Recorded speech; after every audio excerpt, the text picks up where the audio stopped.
দাদা জিমে ভর্তি হওয়ার ছিল, বডি ফডি বানাবো না, জাস্ট ফিট হলেই হয়ে যাবে। দাদা কার্ডিও হচ্ছে না, কার্ডিও করবো না এখন। একটু ডাম্বেল ফাম্বেল তোলেন না, একটু ডাম্বেল ফাম্বেল হলে তো তখন তো বডিটা হবে। কার্ডিও ভালো লাগছে না দাদা। এইরকম বডি কতদিনে হয়ে যাবে? 3 মাসে হয়ে যাবে বলো? এইরকম 3 মাসে হয়ে যাবে আমার? হ্যাঁ দাদা, এরকম এরকম ঝুললে লম্বা হবে বলো? ডায়েট চার্টটা বানিয়ে দিও, ডায়েটিং করতে হবে তো। না না, প্রোটিন নেবো না, তাহলে প্রোটিনে ক্যান্সার হয়ে যায়। বাড়ির খাবার বানিয়ে বডি বানাবো। বাবা, একদিনে এত মাসেল দেখতে হবে। দে। আরে আরে দাদা, এটা বন্ধ করে দাও না, এটা বন্ধ হচ্ছে না। আসছে না? এখানটা আসছে তো, এইখানটা ও দাদা, এটা একটু বন্ধ করে দাও না। দাদা বুঝলে না, আমার তো বেবি ফ্যাট বলতে টাইম লাগে না, আমার বেশি এক্সারসাইজও করতে হবে না।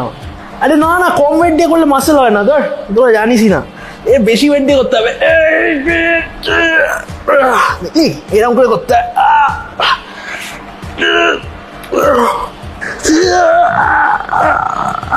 আজ আর হবে না, আজ বাড়ি যাই। দাদা একটু ওয়েটটা দেখে দাও না। না আজকেই জয়েন করেছি, না তো আমি দেখবো যে একদিনে কতটা কমলো, তাহলে আমি বুঝতে পারতাম। হবে না, কমবে না। আমার কিন্তু মনে হচ্ছে অনেকটা কমে গেছে, একবার দেখে নাও না একবার।